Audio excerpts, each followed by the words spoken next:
Hello friends, मैं हूं RD Chaudhary और Jatin medical and nursing academy के ऑनलाइन प्लेटफॉर्म पे आपका बहुत बहुत स्वागत करता हूं। आज अपन बात करेंगे ओबीजी की क्लास सेकंड के बारे में। इससे पहले अपन ने ओबीजी के क्लास फर्स्ट डिस्कस किया था, जिसके अंदर इंट्रोडक्शन ऑफ ओबीजी के बारे में अपन डिस्कस कर चुके हैं। आज अपनी क्लास सेकंड है फीमेल रिप्रोडक्टिव सिस्टम। इसके अंदर अपन फीमेल रिप्रोडक्टिव सिस्टम के बारे में एक एक पॉइंट ऑफ व्यूज को, एक एक इसके ऑर्गन को, एक एक पार्ट्स को अच्छे से समझने की कोशिश करेंगे। आप क्लास के लास्ट तक बने रहिए, आपको एक एक चीज जरूर समझ में आएगी। तो चलो क्लास स्टार्ट करते हैं। सबसे पहले अपन बात करेंगे फीमेल रिप्रोडक्टिव सिस्टम होता क्या है। बेसिकली वैसे इसके वर्ड से पता चल रहा है, हर एक वर्ड की अपनी एक मीनिंग होती है। फीमेल मींस फीमेल की बात करेंगे। ओबीजी के अंदर अपन ऑल ओवर सिर्फ फीमेल के बारे में पढ़ते हैं। रिप्रोडक्टिव, रिप्रोडक्शन से मतलब क्या होता है, री यानी दोबारा, प्रोडक्टिव यानी प्रोडक्शन करना, रिप्रोड्यूस करना। यानी जब दो इंडिविजुअल पर्सन आपस के अंदर मिलके एक अपने ही जैसा एक अलग प्रोडक्ट बनाते हैं, जैसे एक मेल और फीमेल मिलके सेक्सुअल इंटरकोर्स के द्वारा, जो सेक्सुअल इंटरकोर्स होता है इसको अपन रिप्रोडक्शन की क्रिया बोलते हैं वैसे। तो सेक्सुअल इंटरकोर्स के द्वारा अपने ही जैसा एक दूसरा इंडिविजुअल प्रोड्यूस करते हैं, रिप्रोड्यूस करते हैं। यानी री क्यों बोल रहे हैं यहाँ पे, पहली बार कौन है, यानी प्राइमरी प्रोडक्शन कौन है यहाँ पे, जो मेल और फीमेल जो मिल रहे हैं वो प्राइमरी प्रोडक्ट है। बट सेकेंडरी प्रोडक्ट कौन से होगी, रिप्रोडक्टिव कर रहे हैं इसको, वो क्या है वहां पे, फीटस। जो फीटस बनाते अपने ही जैसा एक अलग पर्सन बनाते। एक ह्यूमन बीइंग के अंदर, ह्यूमन बीइंग के अंदर रिप्रोडक्शन की क्रिया होती है वो सेक्सुअल होती है। बट कुछ जैसे प्लांट्स वगैरह हो गए, कुछ और हो गए, इस तरह के कुछ जीव ऐसे होते हैं जिनके अंदर एसेक्सुअल भी होती है। बट जो ह्यूमन बीइंग होता है इसके अंदर रिप्रोडक्शन की जो क्रिया होती है वो सेक्सुअल होती है। तो जो रिप्रोडक्शन क्या है, एक तरह से सेक्सुअल इंटरकोर्स के द्वारा मेल और फीमेल मिलके जो प्रोडक्ट तैयार करते हैं, रिप्रोडक्टिव करते हैं, रिप्रोडक्ट तैयार करते हैं, उसको अपन रिप्रोडक्शन की क्रिया बोलते हैं। सिस्टम, यहाँ पे सिस्टम से मीन्स क्या है, जब बहुत सारे ऑर्गन्स, जब खूब सारे ऑर्गन्स मिलकर क्या बनाते हैं, एक सिस्टम बनाते हैं। जब काफी सारे ऑर्गन्स का एक समूह होता है, जब एक ग्रुप्स होता है, उस ग्रुप्स को अपन बोलते हैं सिस्टम। तो फीमेल रिप्रोडक्टिव सिस्टम इस तरीके से आप समझ गए।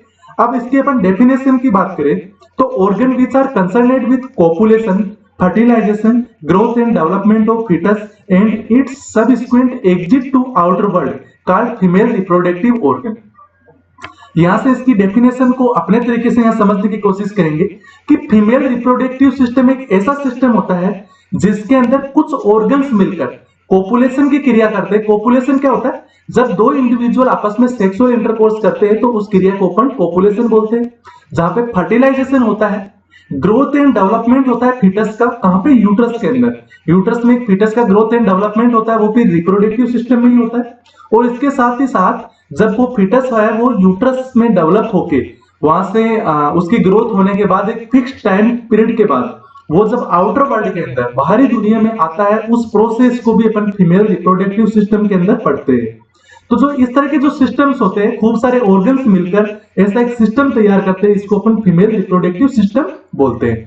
वैसे एक ह्यूमन बीइंग के अंदर एक रिप्रोडक्टिव सिस्टम ही एक ऐसा सिस्टम है जो मेल और फीमेल को डिफरेंशिएट करता है। मोस्टली देखा जाए तो इसके अलावा भी बहुत सारी चीजें होती है, जैसे वॉइस होती है तो मेल की कुछ डिफरेंट होती है, फीमेल की थोड़ी लाइट होती है, उसकी लाउडली होती है। उसी तरीके से हेयर्स का डेवलप होना ज्यादा, कुछ और भी बहुत सारी चीजें होती है, जैसे फीमेल्स में ब्रिस्ट होते हैं, मेल्स के अंदर इतने डेवलप ब्रिस्ट नहीं होते हैं। बट यदि मोस्टली अपन देखें तो फीमेल और मेल को डिफरेंशिएट करने के लिए उसका जो रिप्रोडक्टिव सिस्टम होता है, जो जेनाइटल ऑर्गन्स होते हैं उसके, वो बहुत ही ज्यादा इंपॉर्टेंट रोल प्ले करते हैं। क्योंकि जो जेनाइटल ऑर्गन होता है, जब एक फीटस बाहर दुनिया के अंदर आता है, जब एक बच्चा जन्म लेता है तो उसको अपन रिप्रोडक्टिव सिस्टम से, यानी उसके जो जेनाइटल ऑर्गन्स होते हैं उनसे ही उसको अपन डिफरेंशिएट करते हैं कि ये मेल है या फिर फीमेल है। तो इसी तरह से जो रिप्रोडक्टिव सिस्टम है इसके अंदर जो ऑर्गन्स होते हैं उन सभी ऑर्गन्स को अपन जेनाइटल ऑर्गन बोलते हैं। ओके फ्रेंड्स, और जेनाइटल ऑर्गन्स के अकॉर्डिंग अपन यहाँ पे स्टडी करें तो इसके अकॉर्डिंग अपन यहाँ पे जो जेनाइटल ऑर्गन को दो तरह के भागों में बांटते हैं और उसके बाद उसकी स्टडी करते हैं। जैसे जो बॉडी कैविटी के बाहरी साइड के अंदर जो जितने भी जेनाइटल ऑर्गन्स होते हैं उनको अपन एक्सटर्नल जेनाइटल ऑर्गन बोलते हैं, और जो बॉडी के इनसाइड कैविटी के अंदर जो जेनाइटल ऑर्गन होते हैं उनको अपन इंटरनल जेनाइटल ऑर्गन बोलते हैं। ओके फ्रेंड्स, जो एक्सटर्नल जेनाइटल ऑर्गन है इसको अपन दूसरा नाम एक्सटर्नल जेनाइटेलिया भी बोल सकते हैं, और जो इंटरनल जेनाइटल ऑर्गन है इसको अपन इंटरनल जेनाइटेलिया बोलते हैं। ओके फ्रेंड्स, अब अपन बात करेंगे जो एक्सटर्नल जेनाइटल ऑर्गन है इसके कुछ पॉपुलर नेम्स और भी है जिनके अकॉर्डिंग भी काफी बार एग्जाम्स के अंदर पूछा जाता है, काफी बार क्वेश्चन पुट अप होते हैं, या फिर सिर्फ इसी नाम से पूछ लिया जाता है कि जो एक्सटर्नल जेनाइटल ऑर्गन है इसको अपन वुल्वा भी बोलते हैं, इसको अपन पुडेंडम भी बोलते हैं। वुल्वा या फिर पुडेंडम भी एक्सटर्नल जेनाइटल ऑर्गन का ही नाम है। ओके फ्रेंड्स, अब अपन बात करते हैं नेक्स्ट। अब इसके अंदर अपन एक्सटर्नल जेनाइटल ऑर्गन और इंटरनल जेनाइटल ऑर्गन को दोनों को अलग अलग एक इमेज के थ्रू यहाँ पे समझने की कोशिश करेंगे। ओके फ्रेंड्स, इस इमेज में आपको दिखाई दे रहा है जितने भी ऑर्गन्स है उनके यहाँ पे नाम अंकित किए हुए, वैसे एक एक नाम लिखा हुआ है, ये सभी नाम है ये एक्सटर्नल जेनाइटल ऑर्गन के पार्ट्स हैं। और जो एक्सटर्नल जेनाइटल ऑर्गन के जो पार्ट्स है इनको अपन एक एक पार्ट्स को यहाँ पे अच्छे से समझने की कोशिश करेंगे। जो एक्सटर्नल जेनाइटल ऑर्गन है इसके 9 पार्ट्स होते हैं जो बॉडी के आउटसाइड कैविटी में होते हैं, जैसे number 1 mons pubis, number 2 labia majora, number 3 labia minora, number 4 clitoris, number 5 hymen, number 6 vestibule, number 7 vestibular bulb, number 8 Bartholin gland और नंबर 9 स्केनिस ग्लैंड। इन सभी पार्ट्स को इस इमेज के अंदर समझने की कोशिश करेंगे। सबसे फर्स्ट होता है मोन्स प्यूबिस, जो आपको इस इमेज में सबसे ऊपर ही ऊपर दिखाई दे रहा है मोन्स प्यूबिस। ये मोन्स प्यूबिस होता क्या है, यहाँ पे आपको एक हेयर लाइक स्ट्रक्चर दिखाई दे रही है, यहाँ पे हेयर डेवलप हुए हुए हैं। ये जो हेयर है एक तरह से प्यूबर्टी का साइन होता है फीमेल्स में। फीमेल्स में आफ्टर 14 ईयर जैसे ही फीमेल के अंदर प्यूबर्टी आती है तो वहां पे ये हेयर डेवलप होने लग जाते हैं जिसको अपन प्यूबार्स बोलते हैं। तो ये प्यूबार्स है जो हेयर लाइक स्ट्रक्चर डेवलप होती है, ये प्यूबर्टी का साइन है। और जब इस हेयर के जस्ट नीचे जहां पे डेवलप होते हैं वहां पे एक फैटी लेयर होती है स्किन की। फैटी लेयर क्यों बोलते हैं, क्योंकि वहां पे फैटी टिश्यू पाए जाते हैं। तो फैटी टिश्यू से बनी हुई एक फैटी लेयर होती है, स्किन की लेयर होती है। उस स्किन की लेयर को, फैटी लेयर को अपन मोन्स प्यूबिस बोलते हैं। ये जस्ट प्यूबाइसिस, जो प्यूबिक सिंपाइसिस होता है, जो ये प्यूबिक वाला एरिया है इससे यहाँ पे प्यूबिक सिंपाइसिस होता है। इस एरिया के अंदर जो डेवलप होती है फैटी लेयर होती है इसको अपन मोन्स प्यूबिस बोलते हैं क्योंकि प्यूबिक पार्ट के अंदर है। ओके फ्रेंड्स, हर एक वर्ड की मीनिंग होती है, हर एक वर्ड से वहां की लोकेशन का पता चलता है, वहां के जो उसका स्पेसिफिकेशन होता है उसका पता चलता है। तो यहाँ पे बहुत सारे नाम्स होते हैं, उस नाम से पता चल रहा है कि मोन्स प्यूबिस। मोन्स यानी यहाँ पे फैटी लेयर होती है स्किन की, और प्यूबिस यानी प्यूबिस वाले एरिया में होता है। ओके फ्रेंड्स, फिर अपन बात करें जो मोन्स प्यूबिस है इसका एक दूसरा नाम भी होता है, इसको मोन्स वेनेरिस भी बोलते हैं। ओके फ्रेंड्स, इसको मोन्स वेनेरिस भी बोला जाता है, काफी बार एग्जाम्स के अंदर भी इससे क्वेश्चन पुट अप होते हैं, तो इसको मोन्स वेनेरिस भी बोलते हैं। फिर अपन बात करते हैं मोन्स प्यूबिस के यूज की बात करें कि मोन्स प्यूबिस का यूजेस क्या है। तो एक तो ये जो एक्सटर्नल जेनाइटल ऑर्गन है इसकी प्रोटेक्शन करता है। ओके फ्रेंड्स, फिर सेकेंडली अपन बात करें तो ये सेक्सुअल अरोयूजल प्रोवाइड करता है, यानी सेक्सुअल उत्तेजना जिसको बोलते हैं अपन, सेक्सुअल अरोयूजल बोल सकते हैं, सेक्सुअल अरोयूजल को इंक्रीज करते हैं। फिर अपन नंबर 2 पार्ट है अपना लेबिया मेजोरा। इस लेबिया मेजोरा को अच्छे से समझेंगे। यहाँ पे इस इमेज में देखिए आपको दिखाई दे रहा है लेबिया मेजोरा लिखा हुआ दिखाई दे रहा है। ये एक तरह से जो एक्सटर्नल जेनाइटल ऑर्गन है इसकी बाउंड्रीज बनाते हैं। कैसे बनाते हैं, इसके दोनों साइड में एक लिप लाइक स्ट्रक्चर है, यानी एक तरह से फोल्ड बने हुए हैं। इस तरीके से एक फोल्ड बने हुए हैं, जो एक उभरा हुआ पार्ट आपको दिखाई दे रहा है, इस पार्ट को अपन बोलते हैं लेबिया मेजोरा। जो लेबिया मेजोरा है ये दोनों साइड में होते हैं, इस तरीके से एक स्ट्रक्चर बनाते हैं जो एक तरह से लिप लाइक स्ट्रक्चर है। जो लिप्स होते हैं वैसे एक तरह से स्किन के फोल्ड्स है। यहाँ पे एडिपोज टिश्यू पाए जाते हैं, वैसे एडिपोज टिश्यू की बनी हुई स्ट्रक्चर होती है, ये एडिपोज टिश्यू का बना हुआ स्ट्रक्चर है। जो लेबिया मेजोरा है वो इस तरीके से एक फोल्ड लाइक स्ट्रक्चर बना रहा है, इसको अपन लेबिया मेजोरा बोलते हैं। ये एक तरह से एक्सटर्नल जेनाइटल ऑर्गन की बाउंड्रीज बनाते हैं। बाउंड्रीज क्या होती है कि जितने भी जेनाइटल ऑर्गन है अदर, वो सभी इसके इनर साइड वाली यानी इस बाउंड्रीज के अंदर होंगे, बाहर कुछ नहीं है। एक तरह से इन सभी को कवर करता है, ये बाउंड्रीज बनाता है। ओके फ्रेंड्स, फिर अपन इसके थोड़ा और स्पेसिफिकेशन की बात करें तो यहाँ पे वेनस सप्लाई बहुत ज्यादा होती है, यहाँ पे वेनस प्लेक्सिस होते हैं।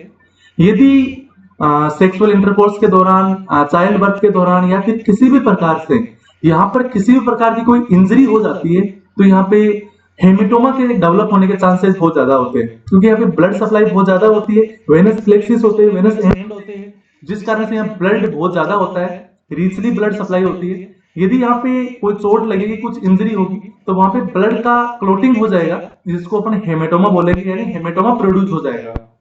फिर अपन यहाँ पे बात करेंगे कि जो ये लेबिया मेजोरा है, इसके यूजेस की बात करें तो ये भी क्या करता है, इसकी एक तरह से बाउंड्रीज बनाता है। तो अपन सोच सकते हैं कि ये यहाँ पे प्रोटेक्शन करता है एक तो इसकी। सेकेंडली ये क्या करता है, सेक्सुअल अरोusal प्रोवाइड करता है। किस तरीके से, जैसे मॉन्स प्यूबिस करता है उसी तरीके से ये सेक्सुअल अरोusal प्रोवाइड करता है। फिर अपन नंबर 3 पार्ट है अपना लेबिया माइनोरा।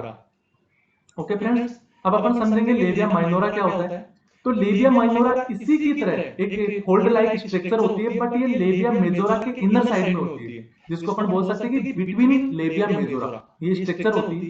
दो ये भी lip like fold like structure होती है, बट जो लेबिया मेजोरा और माइनोरा, इस नाम से समझ सकते हैं अपन कि लेबिया मेजोरा, मेजोरा यानी मेजर स्ट्रक्चर है ये, lip like fold like structure है, बट ये मेजर स्ट्रक्चर है। लेबिया माइनोरा यानी उसी की तरह स्ट्रक्चर है, बट ये माइनर है। वो मेजर है, ये माइनर है, यानी उससे छोटी स्ट्रक्चर है। तो ये भी एक तरह से फोल्ड लाइक इस तरीके से स्ट्रक्चर बनती है। ओके फ्रेंड्स, बट ये क्या करती है, जब भी लेबिया माइनोरा है वो ऊपर वाले साइड के अंदर इनक्लोज होती है, जहां पे जिस जगह पे इनक्लोज होती है वहां पे इनक्लोज होकर क्लाइटोरिस डेवलप करती है। क्लाइटोरिस क्या होता है, क्लाइटोरिस भी एक तरह से एक स्ट्रक्चर होती है, जो जिसको ट्यूमर लाइक स्ट्रक्चर बोल सकते हैं। एक इनगोल्ड यानी उभरा हुआ पार्ट होता है, जिसको अपन क्लाइटोरिस बोलते हैं। जो लेबिया माइनोरा के बाद अपन क्लाइटोरिस को ही पढ़ने वाले हैं, कि जो लेबिया माइनोरा ऊपर वाले साइड में इनक्लोज होकर क्लाइटोरिस डेवलप करती है, और जब नीचे वाले साइड में इनक्लोज होती है तो वहां पे एक फोल्ड लाइक स्ट्रक्चर बनाती है।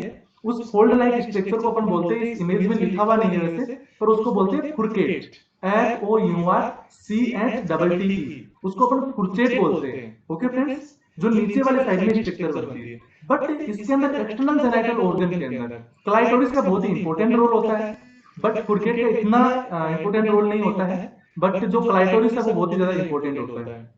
ओके फ्रेंड्स, और जो इसकी जो साइड वाला पार्ट होता है, जो इसका साइड वाला पार्ट होता है, वहां पे क्या होता है, लेबिया मेजोरा होता है इसके आउटर कवरिंग के ऊपर। ओके फ्रेंड्स, फिर अपन नेक्स्ट अपना पार्ट है नंबर 4 क्लाइटोरिस। अब अपन क्लाइटोरिस को समझेंगे। जो ऊपर लेबिया माइनोरा है वो ऊपर वाले साइड में इस तरीके से इनक्लोज होके जो क्लाइटोरिस बनाती है, एक प्रकार से इनगोल्ड पार्ट होता है। यहाँ पे क्या होता है, स्पंज टिश्यू होते हैं, जिनको स्पंज टिश्यू को अपन इरेक्टाइल टिश्यू भी बोलते हैं, क्योंकि जो स्पंज टिश्यू होते हैं इसके अंदर खाली स्पेस होता है, और उस स्पेस के अंदर जो ब्लड है वो वहां पे फिलिंग हो जाता है, और ब्लड फिल होने के कारण से क्या होता है, स्पंज टिश्यू होते हैं वो नॉर्मली शिथिल पोजीशन में होते हैं, बट जैसे ही उनके अंदर ब्लड इन्वॉल्व होता है आपस के अंदर, वहां पे ब्लड की फिलिंग हो जाती है, तो वो वाला पार्ट है वो वहां पे हार्ड हो जाता है। ओके फ्रेंड्स, जैसे टिश्यूज के बीच जितना स्पेस हो जाता है, उस स्पेस के अंदर ब्लड वहां पे भर जाएगा, उसमें फील हो जाएगा, तो पार्ट हार्ड हो जाएगा। तो जो ये क्या होता है, इरेक्टाइल टिश्यू होता है, इरेक्टाइल हो जाता है, यानी इरेक्शन यानी हार्ड हो जाता है जब सेक्सुअल इंटरकोर्स के दौरान, या फिर इस तरह से जो सेक्सुअल अरोजन के दौरान क्या होता है, इसके अंदर ब्लड की फिलिंग होती है, और ब्लड की फिलिंग होने से इरेक्शन पोजीशन के अंदर आ जाता है, ये हार्ड हो जाता है। ओके फ्रेंड्स, तो इससे अपन सेक्सुअल जो कंडीशंस होती है, सेक्सुअल अरोजल होता है, उसको इंक्रीज भी किया जाता है। फिर अपन बात करते हैं नंबर 5 है हाइमन। नंबर 5 हाइमन की बात करेंगे, तो जो वेजाइना है, जो वेजाइना है यहाँ पे, वेजाइना का जो ऊपर वाला हिस्सा है, इस ऊपर वाले हिस्से को देखिए थोड़ा ब्रॉड होता है, नीचे वाला हिस्सा होता है वो थोड़ा सा शॉर्ट होता है। एक तरह से वेजाइना भी ट्राइंगुलर शेप बनाती है। ओके फ्रेंड्स, इस तरीके से ट्राइंगुलर शेप बनाती है। इस ट्राइंगुलर शेप के अंदर नीचे वाले साइड के अंदर ये हाइमन होती है, एक तरह से मेम्ब्रेन की लेयर होती है, एक झिल्ली होती है, म्यूकस मेम्ब्रेन की एक लेयर होती है, जो वेजाइना को पार्शियली कवर करती है। पार्शियली कवर क्या बोलेंगे, कि वेजाइना की जितनी ओपनिंग है उस ओपनिंग को आधा कवर कर देती है, आधा बंद रखती है, आधा ही खुला रखती है। यदि कंप्लीट कवर होता है तो उसमें क्या होता है, कंप्लीटली बंद होता है, बट इसको पार्शियली कवर करती है, इसको आधा बंद रखती है। किस कंडीशन में, जब भी फीमेल वर्जिन हो, यानी जब तक उसने सेक्सुअल इंटरकोर्स वगैरह नहीं किया है, या फिर अपन इस तरह से बोल सकते हैं कि जब सेक्सुअल इंटरकोर्स के दौरान क्या होता है, मेम्ब्रेन रेप्चर हो जाती है यहाँ से, या फिर जब फीटस बाहर आता है, जब डिलीवरी होती है, जब लेबर के दौरान क्या होता है, जब फीटस बाहर आता है तो वेजाइना से बाहर आता है तो वहां से प्रेशर से ये जो मेम्ब्रेन होती है, हाइमन होती है, ये यहाँ से रेप्चर हो जाती है। बट इसके अंदर एक समाज में एक भ्रांति है कि जो हाइमन है इसकी प्रेसेंस और अनप्रेसेंस यानी प्रेजेंट और एब्सेंट के अकॉर्डिंग ये डिसाइड किया जा सकता है कि ये फीमेल वर्जिन है या नहीं है। तो ये भ्रांति एक तरह से गलत है, क्योंकि साइंस ये कहती है कि हाइमन की प्रेसेंस और अनप्रेसेंस से ये डिसाइड नहीं किया जा सकता कि ये फीमेल है वो वर्जिन है या फिर उसकी वर्जिनिटी वो खो चुकी है। बिकॉज जो हाइमन के रेप्चर होने के और भी कुछ कारण हो सकते हैं, जैसे कुछ फीमेल्स एथलेटिक वगैरह नहीं होती है या फिर कुछ हार्ड वर्किंग वगैरह करती है, तो उस कंडीशन में भी वहां पे क्या होता है, जो ये हाइमन होती है, जो मेम्ब्रेन होती है, वहां पे रेप्चर हो सकती है। फिर अपन बात करेंगे नंबर 6 है वेस्टिबुल, कि वेस्टिबुल होता क्या है। तो जो वेस्टिबुल है, जो लेबिया माइनोरा है, इस लेबिया माइनोरा के अंदर दो ओपनिंग है, एक यूरेथ्रल ओपनिंग है, एक जो लेबिया माइनोरा है, इस लेबिया माइनोरा में कंप्लीटली चार ओपनिंग होती है। एक तो होता है ऊपर यूरेथ्रल ओपनिंग, इसके जस्ट नीचे होती है जो urethral opening, sorry vaginal opening, और जो इसके आइदर साइड यानी दोनों साइड के अंदर जो वेजाइना है, वेजाइना के दोनों साइड के अंदर जो इसकी लेयर होती है लेबिया माइनोरा की, इसके अंदर दो ओपनिंग और होती है जिसको अपन बोलते हैं बार्थोलिन ग्लैंड की ओपनिंग, यानी बार्थोलिन डक्ट होते हैं यहाँ पे। बार्थोलिन ग्लैंड नहीं होती है यहाँ पे, बार्थोलिन ग्लैंड के डक्ट होते हैं। यानी डक्ट क्या होते हैं, जहां से बार्थोलिन ग्लैंड से प्रोड्यूस होने वाला जो सिक्रीशंस होता है, जो उससे स्रावित होने वाला जो पदार्थ होता है, वो जिस डक्ट के थ्रू इस खाली स्पेस में आता है, जो वेस्टिबुल में आता है या फिर वेजाइना के ऊपर आता है, उस डक्ट को अपन बोलते हैं बार्थोलिन डक्ट। तो यहाँ पे दो बार्थोलिन डक्ट की ओपनिंग होती है। तो इसको इस तरह से बोल सकते हैं कि यहाँ पे जो लेबिया माइनोरा के बीच टोटल चार ओपनिंग होती है। एक urethral opening, second is vaginal opening, और थर्ड और फोर्थ होती है बार्थोलिन डक्ट की ओपनिंग। बार्थोलिन ग्लैंड से बना होता है बार्थोलिन डक्ट। ओके, जो बार्थोलिन ग्लैंड होती है वो यहाँ पे प्रेजेंट नहीं होती, इसके बारे में अपन थोड़ा आगे जैसे बार्थोलिन ग्लैंड पढ़ेंगे तब पढ़ेंगे। तो यहाँ पे अपन पढ़ रहे हैं वेस्टिबुल।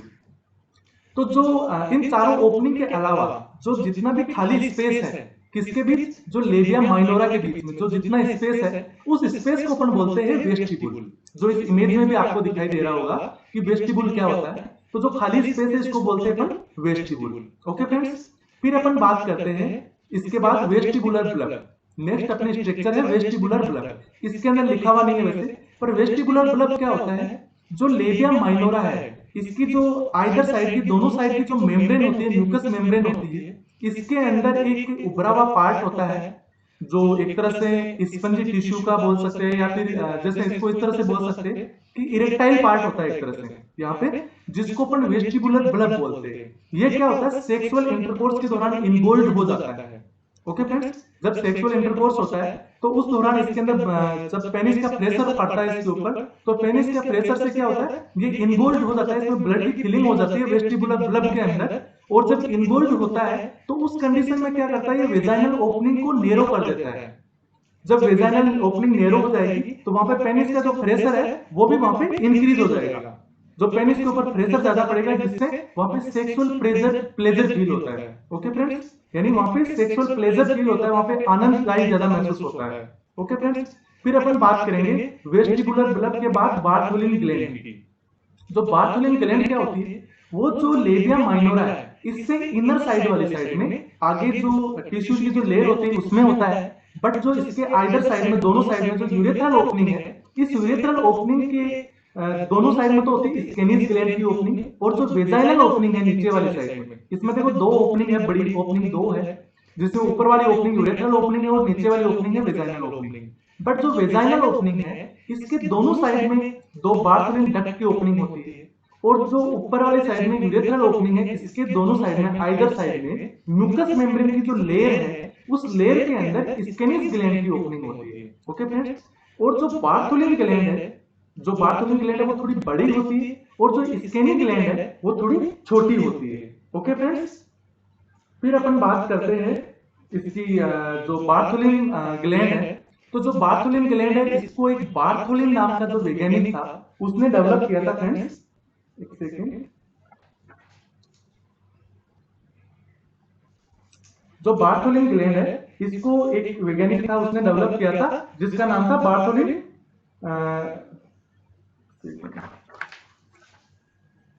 ओके, जो बार्थोलिन नाम का एक वैज्ञानिक था जिसका कंप्लीट नाम था Caspar Bartholin. Okay friends, Caspar Bartholin नाम का एक वैज्ञानिक था, उसने इस ग्लैंड को डेवलप किया था यहाँ पे जो 1677 के अंदर उसने डेवलप किया था। 1677 के सबसे पहले खोज की थी जो फर्स्ट टाइम, तो इसलिए इसका नाम है बार्थोलिन ग्लैंड। जो बार्थोलिन ग्लैंड होती है वो थोड़ी बड़ी होती है, स्केनी ग्लैंड होती है वो थोड़ी छोटी होती है, इसलिए अपन बार्थोलिन ग्लैंड को ग्रेटर वेस्टिबुलर ग्लैंड भी बोलते हैं। देखो वेस्टिबुलर ग्लैंड क्यों बोलेंगे, क्योंकि ये वेस्टिबुल के अंदर है, जो खाली स्पेस वाला पार्ट है कंप्लीट वो वेस्टिबुल बोलते हैं इसको अपन। इसके अंदर लिखा हुआ दिखाई दे रहा है, देखो तो दोनों लेबिया माइनोरा के बीच जो जितना स्पेस है खाली, इसको अपन बोलते हैं लेबिया माइनोरा के बीच जो स्पेस है इसको अपन बोलते हैं वेस्टिबुल। और जो वेस्टिबुल है इस वाले स्पेस में बार्थोलिन ग्लैंड प्रेजेंट होते हैं, इसलिए इसको अपन बोलते हैं वेस्टिबुलर ग्लैंड। बट जो स्केनी ग्लैंड होती है ये भी वेस्टिबुलर ग्लैंड है, और जो बार्थोलिन ग्लैंड है वो ये भी वेस्टिबुलर ग्लैंड है। बट जो वेस्टिबुलर ग्लैंड है इसके अंदर बार्थोलिन ग्लैंड थोड़ी बड़ी होती है, इसलिए इसको ग्रेटर वेस्टिबुलर ग्लैंड बोलते हैं। और जो स्केनी ग्लैंड है वो थोड़ी छोटी होती है, इसलिए इसको अपन लेसर वेस्टिबुलर ग्लैंड बोल सकते हैं। ओके फ्रेंड्स, अब इसके नीचे वाली साइड में एनस दिखाई आपको दे देता है, और इसके अपन एक एक पार्ट्स को यहाँ पे अच्छे से समझ चुके हैं। इसको थ्योरेटिकली वैसे अपन नेक्स्ट क्लास में डिस्कस करेंगे, आज सिर्फ ऑर्गन्स की बात करेंगे। फिर अपन अब इंटरनल जेनाइटल ऑर्गन्स की बात करेंगे। इंटरनल जेनाइटल ऑर्गन को समझते हैं, यहाँ पे अपन बात करेंगे इंटरनल जेनाइटल ऑर्गन की। जो इंटरनल जेनाइटल ऑर्गन है वो बॉडी के इनसाइड कैविटी के अंदर, इनर साइड के अंदर जो जितने जेनाइटल ऑर्गन्स होते हैं उन सभी ऑर्गन्स को अपन क्या बोलते हैं, इंटरनल जेनाइटल ऑर्गन। जो इंटरनल जेनाइटल ऑर्गन है वो फीमेल में मोस्टली 4 ऑर्गन होते हैं। जो एक नंबर 1 होता है vagina, most important, number 2 uterus, number 3 होता है फेलोपियन ट्यूब, और नंबर 4 होता है ओवरी। इस इमेज के अंदर इन सभी ऑर्गन्स को यहाँ पे अंकित किया गया है, बट इनको अच्छे से यहाँ पे समझने की कोशिश करेंगे। ओके फ्रेंड्स, अब यहाँ पे अपन समझते जो वेजाइना है, सबसे पहले देखेंगे नीचे से वेजाइना एक केनाल है, एक सबसे नीचे नीचे वाली जो पार्ट है वो है वेजाइना। वेजाइना एक तरह से केनाल है, फाइबर्स ट्यूब होती है, एक फाइबर्स टिश्यू की बनी होती है, इसलिए इसको अपन फाइबर्स ट्यूब बोलते हैं। जो एक तरह से फाइबर्स ट्यूब होती है जो रिप्रोडक्शन के जो इंटरनल और एक्सटर्नल जो ऑर्गन होते हैं उनको कनेक्ट करती है। जो वेजाइना होती है वो इंटरनल जेनाइटल ऑर्गन और एक्सटर्नल जेनाइटल ऑर्गन के बिटवीन होती है, दोनों को कनेक्ट करने वाली एक तरह से फाइबर्स ट्यूब होती है। इसके जो आउटर साइड के अंदर एक्सटर्नल जेनाइटल ऑर्गन होते हैं, और वेजाइना के जो इनर साइड के अंदर क्या होते हैं, इंटरनल जेनाइटल ऑर्गन होते हैं। उसके बाद जैसे यूट्रस आता है, उसके बाद फेलोपियन ट्यूब होती है, उसके बाद ओवरी होती है, जिनको अपन अच्छे से यहाँ पे समझेंगे। अब अपन बात करते हैं वेजाइना की, कुछ और बात करें तो वेजाइना की जो केनाल होती है वो एक तरह से अपवर्ड और बैकवर्ड जाती है। अपवर्ड क्या होता है, अपवर्ड, और बैकवर्ड यानी थोड़ा सा पीछे वाली साइड में, बैकवर्ड साइड में। जो अपवर्ड और बैकवर्ड साइड में इस तरीके से ऊपर की साइड में जो आउटवर्ड इसकी ग्रोथ होती है इस तरीके से जाती है। फिर अपन बात करें तो इसकी जो एग्जैक्ट लोकेशन की बात करें तो जो वेजाइनल केनाल होती है वो 45 डिग्री के एंगल पे होती है। यदि वेजाइनल एनाल की अपन बात करें, वेजाइनल केनाल की, तो जो वेजाइना होती है वो 45 डिग्री के एंगल पे पीछे वाली साइड के अंदर मुड़ी रहती है, पीछे वाली साइड में बैकवर्ड होती है। यानी इसकी जो आउटवर्ड लोकेशन की अपन बात करें तो अपवर्ड एंड बैकवर्ड, यानी इस तरीके से ये ऊपर वाली साइड के अंदर ग्रोथ करती है। तो इसकी जो एग्जैक्ट जो इसका एंगल बनता है वो 45 डिग्री के एंगल पे बनता है। फिर अपन बात करते हैं तो ये ब्लेडर और रेक्टम के बिटवीन होती है। इसके फ्रंट साइड के अंदर अपन बात करें तो जैसे ये क्या है, यहाँ पे वेजाइनल केनाल है, तो वेजाइनल केनाल की जो फ्रंट वाली साइड का पार्ट है, जो फ्रंट साइड है वहां पे क्या होता है, ब्लेडर होता है, और इसको जो बैकवर्ड साइड के अंदर क्या होता है, एनएस होता है। तो जो एनएस और ब्लेडर के बिटवीन ये वेजाइनल केनाल होती है। ओके फ्रेंड्स, फिर अपन बात करते हैं तो जो वेजाइना है, वेजाइना की मोस्टली इसकी 3 लेयर होती है, यहाँ पे नहीं दिखाया हुआ बट आपको थोड़ा रेड रेड की स्ट्रक्चर से बनी हुई है। तो इसकी 3 लेयर होती है, आउटर, मिडल एंड इनर। जो आउटर लेयर होती है इसकी, किसकी, वेजाइना की, जो आउटर लेयर होती है वो एरियोलर टिश्यू से बनी होती है। ओके फ्रेंड्स, किससे, एरियोलर टिश्यू से बनी होती है इसकी। और फिर अपन बात करते हैं इसकी मिडल लेयर की, तो वो स्मूथ मसल से बनी होती है, क्योंकि जो मिडल लेयर होती है वो मस्कुलर लेयर होती है बट वो स्मूथ मसल से बनी होती है। और जो इनर साइड वाली जो लेयर है इसकी वो स्ट्राटिफाइड स्क्वामस एपिथेलियम की बनी होती है। किसकी बनी होती है, स्ट्राटिफाइड स्क्वामस एपिथेलियम की बनी होती है। फिर अपन बात करेंगे अब यूट्रस की, क्योंकि वेजाइना के बाद जैसे अपन ऊपर बढ़ते हैं इंटरनल ऑर्गन की तरफ, तो वहां पे क्या होता है, यूट्रस होता है। यूट्रस यहाँ पे सबसे बड़ा पार्ट होता है। जो यूट्रस है वो इंटरनल जेनाइटल ऑर्गन्स की बात करें तो सबसे बड़ा पार्ट होता है, यहाँ पे सबसे बड़ा ऑर्गन होता है यूट्रस, और इसका इंपोर्टेंस भी सबसे ज्यादा होता है, तो फीटस की ग्रोथ डेवलपमेंट ऑल ओवर यहीं पे होता है। तो जो यहाँ पे जितने भी फंक्शंस के बारे में अपन स्टडी करते हैं और करते हैं, तो उसके अंदर यूट्रस के बारे में सबसे ज्यादा स्टडी करने की जरूरत होती है। वैसे इसकी लोकेशन की बात करें तो ये भी जो यूरिनरी ब्लैडर और रेक्टम के बीच में ही होता है, यानी इसकी जो सामने वाली साइड में इसके फ्रंट के अंदर ब्लैडर होता है और इसके बिहाइंड रेक्टम होती है। एक तरह से ये मस्कुलर ऑर्गन है, यानी इसकी जो मसल लेयर होती है, जो इसकी 3 लेयर होती है वैसे इसकी भी, बट जो मसल की लेयर होती है वो काफी बड़ी होती है, इसलिए इसको अपन मस्कुलर ऑर्गन बोलते हैं। और होलो मस्कुलर ऑर्गन बोलते हैं कंप्लीटली इसको। तो होलो इसलिए बोलते हैं कि वो होल की तरफ बड़ा है, अंदर से खोखला टाइप का जो होलो मस्कुलर ऑर्गन है। होलो यानी होल की तरह और बड़ा ऑर्गन है, और बट ये मसल्स की जो लेयर होती है वो ज्यादा बड़ी होती है इसमें, इसलिए इसको अपन होलो मस्कुलर ऑर्गन भी बोलते हैं।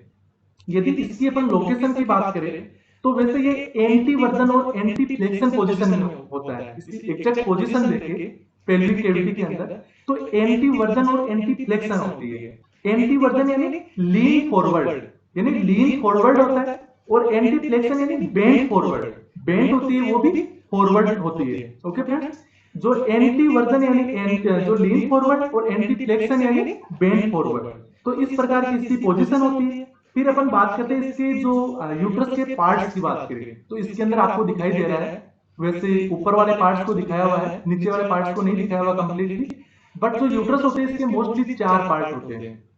जो इसका ऊपर का पार्ट होता है वो होता है फंडस। ऊपर आपको दिखाई दे रहा है फंडस है, जहां पे फेलोपियन ट्यूब की ओपनिंग हो रही है। इसके अंदर जैसे फेलोपियन ट्यूब ओपन हो रही है दोनों साइड के अंदर, इस फेलोपियन ट्यूब की जो ओपनिंग से जस्ट ऊपर वाला पार्ट होता है इसको अपन फंडस बोलते हैं। ओके फ्रेंड्स, ये एक प्रकार से डोम शेप पार्ट होता है, डोम शेप होता है, डोम की तरह होता है।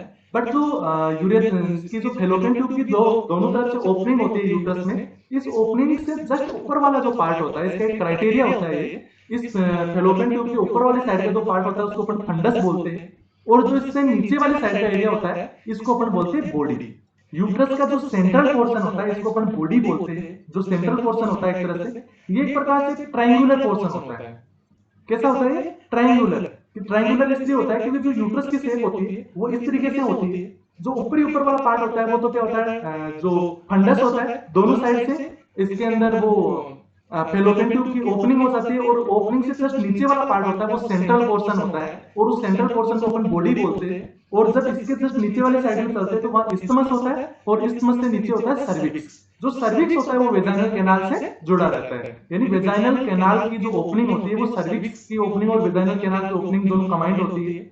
ये दोनों आपस में मिलते हैं। देखो इस इमेज के अंदर भी आपको दिखाई दे रहा है, जो इसके अंदर एक व्हाइट कलर की लेयर भी दिखाई दे रही है सर्विक्स के अंदर। जो व्हाइट वाला पार्ट है इसको सर्विक्स बोलते हैं।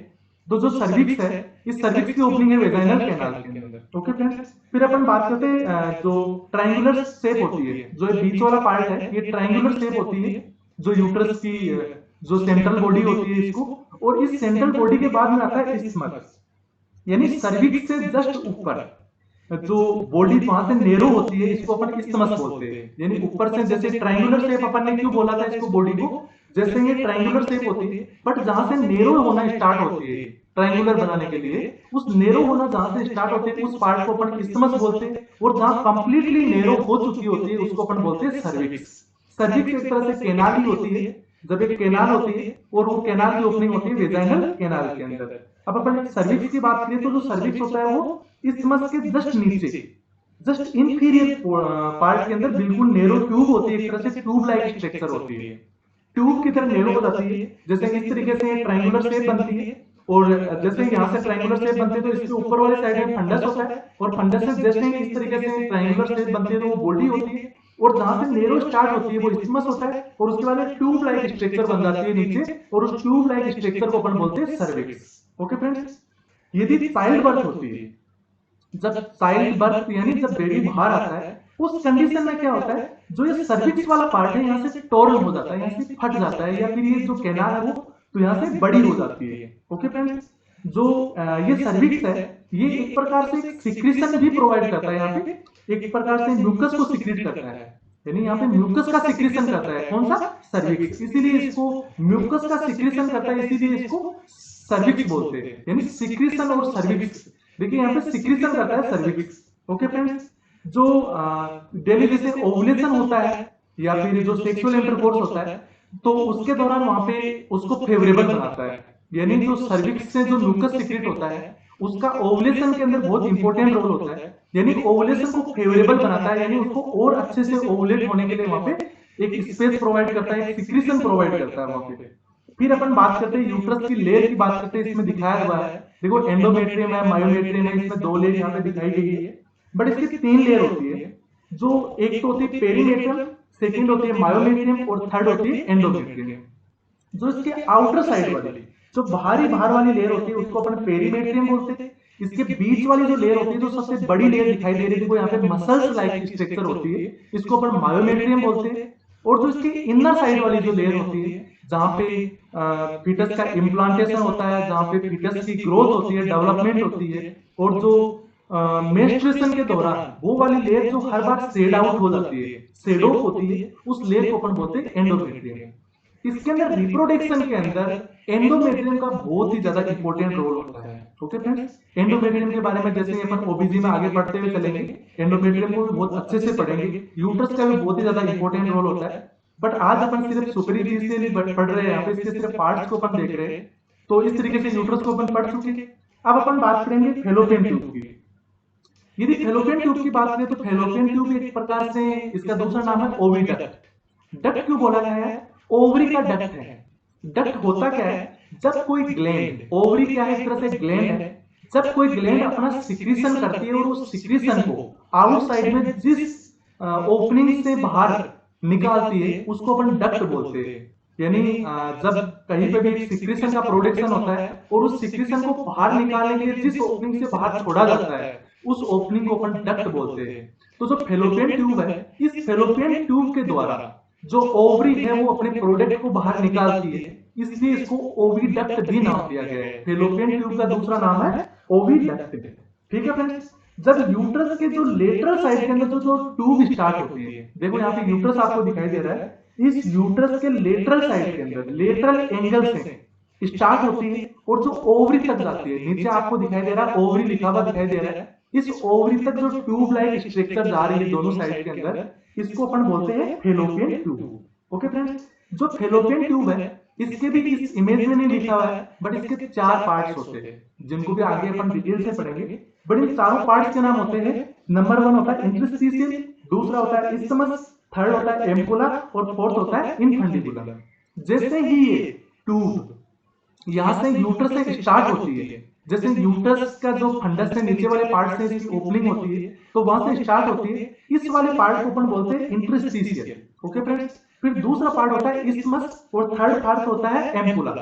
यानी जब एम्पुला जो थर्ड पार्ट होता है बहुत ही इंपॉर्टेंट रोल होता है, इसका भी इंपॉर्टेंट रोल इसलिए होता है कि जो ओवम और स्पर्म का जहां फर्टिलाइजेशन होता है वो मोस्टली, हो सकता है दूसरे पार्ट में भी हो जाए, बट मोस्टली जो फर्टिलाइजेशन होता है वो एम्पुला वाले पार्ट में होता है। जो फेलोपियन ट्यूब का जो थर्ड पार्ट होता है एम्पुला, यहाँ पे जो एक तरफ से ओवम आता है दूसरी तरफ से स्पर्म आता है और दोनों आके जहां मिलते हैं, दोनों का जहां फर्टिलाइजेशन होता है उस वाले पार्ट को अपन एम्पुला बोलते हैं। मोस्टली फेलोपियन ट्यूब के थर्ड पार्ट के अंदर, एम्पुला पार्ट के अंदर वहां पे फर्टिलाइजेशन होते हैं। इसके 2 मुख्य कारण है, एक तो जो ये वाला स्पेस है यहाँ पे बड़ा होता है, यानी एम्पुला वाला पार्ट है वो ब्रॉड होता है, जो फेलोपियन ट्यूब होती है वो थोड़ी ब्रॉड होती है, स्पेस प्रोवाइड करती है यहाँ पे। सेकेंडली, जब एक प्रकार से इधर से ओवम आ रहा है, इधर से स्पर्म जा रहा है, तो दोनों एक तरफ से गति करते हुए जा रहे हैं, पर दोनों अपनी एक तय सीमा दूर करके एक दूरी होती है, उस दूरी को वहां पे दोनों वहां से गति करके वहां पूछते हैं, तो वो लोकेशन वहां पे एम्पुला ही होती है। ओके फ्रेंड्स, फिर अपन बात करते हैं फेलोपियन ट्यूब की, मोस्टली हो गई। अब अपन बात करते हैं नेक्स्ट अपना पार्ट है वो है ओवरी। अपन ओवरी की बात करते हैं तो ओवरी नंबर 4 पार्ट है इंटरनल जेनिटल ऑर्गन का। जो ओवरी होता है ये प्राइमरी सेक्स ऑर्गन है, यानी फीमेल का प्राइमरी सेक्स ऑर्गन है क्या, ओवरी। ओवरी क्या करती है, यहाँ पे ओवम डेवलप करती है। जो ओवरी होती है एक प्रकार से ओवल शेप है। ओवल क्या होती है, जैसे कटोरी, ओवल का मीन्स देखें तो ओवल क्या होती है, जैसे कटोरी होती है तो कटोरी के शेप की एक ओवल शेप की ग्लैंड है। इसको ग्लैंड क्यों बोला जाता है कि जो ग्लैंड कुछ प्रोडक्ट बनाती है या फिर जो ऑर्गन कुछ सिक्रीशन प्रोवाइड करता है उसको अपन ग्लैंड बोलते हैं। यानी जो सिक्रीशन प्रोवाइड करता है या सिक्रीशन सिक्रीट करता है उसको अपन ग्लैंड बोलते हैं। तो एक प्रकार से ये ग्लैंड है और ओवल शेप है, यानी ओवल के शेप की है और इसीलिए इससे जो प्रोडक्ट बनता है उसको अपन ने ओवम नाम दिया गया है क्योंकि यह ओवल शेप होती है। तो यह ओवम का प्रोडक्शन करती है। ओके फ्रेंड्स, जो ओवरी है इसको अपन फीमेल गोनाड्स बोलते हैं। ठीक है फ्रेंड्स, जो गोनाड्स क्या होते हैं, जब मेल गोनाड और फीमेल गोनाड्स मिलकर फीटस बनाते हैं, जैसे फर्टिलाइजेशन होता है तो फर्टिलाइजेशन किसका होता है, फीमेल गोनाड्स और मेल गोनाड्स क्या करते हैं, फर्टिलाइजेशन करवाते हैं। उसी प्रकार से यदि फीमेल के गोनाड्स की बात करें तो वो क्या होता है, फीमेल गोनाड्स। जो ये ओवरी होती है इसको अपन फीमेल गोनाड्स बोलते हैं। इसको प्राइमरी सेक्स ऑर्गन भी बोलते हैं, प्राइमरी फीमेल सेक्स ऑर्गन या फिर प्राइमरी सेक्स ग्लैंड भी बोलते हैं। यानी प्राइमरी फीमेल सेक्स ग्लैंड या फिर primary female sex organ. Okay friends, यदि अपन और इसके बारे में थोड़ा सा स्पेशलाइजेशन देखें तो जो ओवरी होती है वो कुछ हार्मोन्स का सिक्रीशन करवाती है जो आपको मैंने पहले बताया है। और वो हार्मोन कौन कौन से होते हैं, जैसे एस्ट्रोजन हार्मोन हो गया, जैसे प्रोजेस्टेरोन हार्मोन हो गया, और एक नंबर 3 होता है इनहिबिशन। 3 हार्मोन का सिक्रीशन करवाती है मोस्टली ओवरी। एक एस्ट्रोजन, नंबर 2 होता है प्रोजेस्टेरोन और नंबर 3 होता है इनहिबिशन हार्मोन। ओके फ्रेंड्स, तो इस तरीके से अपन ने देखा। यदि और अपन देखें तो जैसे ओवरी होते हैं, ओवरी के भी दो पार्ट होते हैं, एक होता है मेडुला, एक होता है कोर्टेक्स। जैसे किडनी के अंदर जो अपनी एड्रिनल ग्लैंड होती है उसके अंदर मेडुला और कोर्टेक्स होता है, उसी तरह से इस ग्लैंड के अंदर भी जो इनर साइड वाला एरिया होता है उसको अपन जो मेडुला और कोर्टेक्स बोलते हैं। जो मेडुला इनर साइड वाला होता है, कोर्टेक्स क्या होता है, कोर्टेक्स आउटसाइड वाला होता है। जो ओवरी का भी आउटर एरिया होता है उसको अपन कोर्टेक्स बोलते हैं, और जो इनर साइड वाला जो एरिया होता है उसको मेडुला बोलते हैं। इसका भी बहुत इंपॉर्टेंट रोल होता है इसके अंदर रिप्रोडक्शन के अंदर, जिनको अपन डिटेल से आगे पढ़ेंगे। तो इसमें जो अपनी नेक्स्ट क्लास होगी जिसके अंदर नंबर 3 ओबेसिटी क्लास 3 के अंदर अपन जो एक्सटर्नल जेनेटल ऑर्गन है उनका थ्योरेटिकल पोर्शन को एक एक इमेज के थ्रू यहाँ पे समझने की कोशिश करेंगे। जैसे यहाँ पे इमेज देखी थी उसी प्रकार से एक एक पार्ट की इमेज को अपन वहां पे समझने की कोशिश करेंगे। उसका जो थ्योरेटिकल पोर्शन है, जिनका इंपॉर्टेंट यूज क्या है, इनका इंपॉर्टेंट रोल क्या है, उन सभी चीजों को वहां पे समझने की कोशिश करेंगे। और उससे जो नेक्स्ट क्लास होगी क्लास 4, उसके अंदर पढ़ेंगे इंटरनल जेनेटल ऑर्गन को, जो वेजाइना, यूट्रस, फैलोपियन ट्यूब और ओवरी है। इनके एक एक पार्ट्स को और इनके इंपॉर्टेंस को अच्छे से समझने की कोशिश करेंगे। तो इसी तरीके से नंबर 4 जो क्लास होगी वहां पे अपना फीमेल रिप्रोडक्टिव सिस्टम कंप्लीट हो जाएगा और उसके बाद अपन ओबीजी को completely step by step start करेंगे। जैसे गैमेटोजेनेसिस हो गया जिसमें स्पर्मेटोजेनेसिस, ओजेनेसिस, उसी प्रकार से फीटस जैसे किस तरीके से डेवलप होता है अपन उसी तरह से एकदम स्टेप बाय स्टेप हर चीज को समझते हुए चलेंगे। ओके फ्रेंड्स, जैसे अपन बीच बीच में से कोई टॉपिक पढ़ते हैं तो वो अपने को अच्छे से समझ में नहीं आता है। अपन किसी टॉपिक को जीरो लेवल से स्टार्ट करके उसके कंपटीशन लेवल तक पढ़ते हुए चलते हैं तो वो अच्छे से अपने को समझ में आता है। जैसे ही अपना थ्योरेटिकल पोर्शन ओबीजी का कंप्लीट होगा उसके बाद अपन ट्यूशन सेशन भी इसका स्टार्ट करेंगे, बट ओबीजी को बहुत ही अच्छे से यहाँ पे अपन स्टडी करने वाले हैं। ओके फ्रेंड्स, तो अब आगे देखते हैं। यदि आप Jatin medical and nursing academy YouTube channel पे नए हैं तो चैनल को सब्सक्राइब जरूर कर लें, जिसके कारण से आगे आने वाली जो भी क्लासेस है वो उनका नोटिफिकेशन आपको मिल सके। ओके फ्रेंड्स, तो चैनल को सब्सक्राइब कर ले और बेल आइकन को भी प्रेस कर ले और कमेंट सेक्शन के अंदर जाके हमें कमेंट करके बताएं कि ये क्लास आपको कैसी लगी और इसके अंदर हम और क्या सुधार कर सकते हैं। आप किस तरह की जो क्लास है वो हमारे से लाइक करते हैं और वीडियो को लाइक करें और शेयर करें अपने फ्रेंड सर्कल के साथ, जिससे ज्यादा से ज्यादा लोग हैं वो हमारे साथ जुड़ सके। ओके फ्रेंड्स, यदि आप हमारे ब्रॉडकास्टिंग सर्विस से जुड़ना चाहते हैं तो आप हमें 9413722120 इन नंबरों पे व्हाट्सएप कर सकते हैं अपना नाम और एड्रेस, जिससे आपका नंबर हमारी ब्रॉडकास्टिंग सर्विस में ऐड कर दिया जाएगा, जिससे हमारी आगे आने वाली जो भी क्लासेस होगी, जो भी हमारी वीडियोस होगी, उनका नोटिफिकेशन आपको मिल जाएगा। और हमारी जो भी स्टडी मटेरियल से रिलेटेड जो भी पीडीएफ होगी या फिर कोई एग्जाम से रिलेटेड कोई नोटिफिकेशन होगा तो वो भी आपको मिल जाएगा। ओके फ्रेंड्स, यदि आपकी कोई स्पेशल क्वेरी है तो आप हमें मेल भी कर सकते हैं। हमारी मेल आईडी है jatinmedicalnursingacademy@gmail.com। ओके फ्रेंड्स, इसके साथ ही साथ हमारा एक फेसबुक पे पेज है, एक इंस्टाग्राम पे पेज है और एक टेलीग्राम पे ग्रुप है जो Jatin medical and nursing academy के नाम से। वहां पे भी पेज को लाइक कीजिए, ग्रुप को ज्वाइन कीजिए और वहां पे टेलीग्राम इंस्टाग्राम पे हमें फॉलो कीजिए और हमारे ट्विटर के ऊपर भी आईडी है @जतिन एकेडमी। तो इन सभी प्लेटफॉर्म्स पे आप हमें फॉलो कर सकते हैं। ओके फ्रेंड्स, इन सभी प्लेटफॉर्म पे हमारे से कनेक्ट हो जाइए, क्योंकि अलग अलग प्लेटफॉर्म का अलग अलग यूजेज है। कहीं पे ट्यूशन सेशन मिलता है, कहीं पे क्लास मिलती है, कहीं पे इंपॉर्टेंट इमेज बेस्ड क्वेश्चंस मिलते हैं। तो इसी तरीके से हमारी एकेडमी से जुड़ने के लिए इन सभी प्लेटफॉर्म पे हमें फॉलो कर लीजिए। Okay friends, thank you, bye for now and see you later, bye bye.